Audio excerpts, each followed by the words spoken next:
अभी तक नहीं हो सका है, बदकिस्मती से टैक्स का रेट अभी तक एक नहीं हो सका है। डिफरेंट रेट्स में काम कर रहे हैं हम लोग। जब शुरू हुआ था तो 5%, 12%, 18% और 28%, ये 4 स्लैब बनाए गए थे। अभी ये और बढ़ गया, मतलब ये 7-8 मतलब कैटेगरी हो गई है। हालांकि अभी फिर मीटिंग होने वाली है, बात यही हो रही है कि हम लोग इन स्लैब को क्या करेंगे, रिड्यूस करेंगे। हम लोग जहां तक हो सके 2 स्लैब 3 स्लैब ही रखेंगे, ज्यादा स्लैब हम लोग नहीं रखेंगे। ठीक है, कोई भी सुधार एक दिन में नहीं होता है, बहुत सारी मतलब स्टेजेज होती है उसकी। एक बार में कर दिया जाए तो मतलब लोग भड़क जाते हैं, तो उसको लेकर ठीक है तो दिक्कत होती है वहां पर, इसलिए थोड़ा समय लिया जा रहा है उसको लेकर है। जैसे एग्जांपल दे आपको हम, पहले गोल्ड जो हुआ करता था ना, गोल्ड पर किस तरह का कोई टैक्सेशन नहीं था, कोई वैट नहीं था, कोई मतलब सर्विस टैक्स नहीं था, नहीं चलता था। सोना चांदी दोनों पे, गोल्ड पे सिल्वर पे दोनों पे ही नहीं था। जीएसटी आने के बाद क्या कर दिया, एक माइनर सा टैक्स डाला गया उसके ऊपर 3% का। गोल्ड पे, डायमंड पे, सिल्वर पे क्या डाला गया, 3% की जीएसटी डाली गई, 3% टैक्स लेना है। और इतने में ही बहुत बड़ा बवाल हो गया, मतलब बहुत दिनों तक लोगों ने दुकानों को बंद रखा, नहीं खोलेंगे, नहीं चलाएंगे हम लोग, ठीक है 3% क्यों टैक्स डाल दिए, सामान महंगा हो जाएगा, ये होगा वो होगा। सरकार भी अड़ी हुई रही उसको लेकर, भाई वो डायमंड को, गोल्ड को वो लोग नहीं खरीदते बेचते हैं जो सड़क पर भीख मांगते हैं।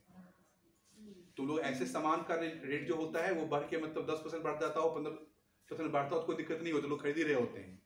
और 3% सरकार को देना होगा तो टैक्स मतलब लोग नहीं खरीदेगा, ये तो संभव नहीं है। यहाँ विरोध का रीजन सिर्फ यही था। आज भी अधिकांश दुकानों में जहां पर सोना चांदी बिक रहा होता है, वो ओरिजिनल बिल से जितना सामान बेचते हैं ना, उससे कहीं ज्यादा वो फेक बिल से सामान बेच रहे होते हैं। आप 2 नंबर कर सकते हैं उसको, सामान उस हिसाब से बेच रहे होते हैं वो लोग।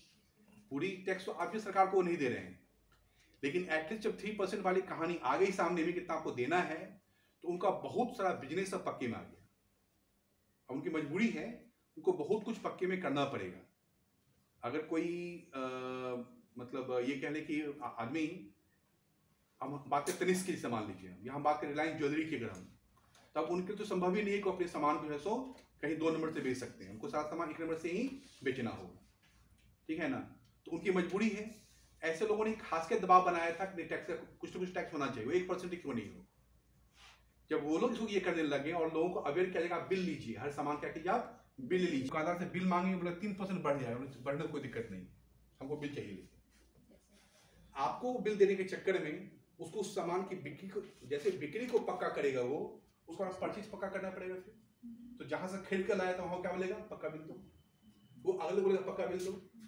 इससे फायदा क्या होता है कि धीरे धीरे करके ही सही, ये जो पूरा ट्रेड है वो अधिकांश पार्ट उसका मतलब क्या हो जाएगा, फेयर हो जाएगा। ठीक है, तो सरकार का पहला पर्पस फेयर करना था इसको। सेम बात हुई थी अपैरल के साथ आपकी,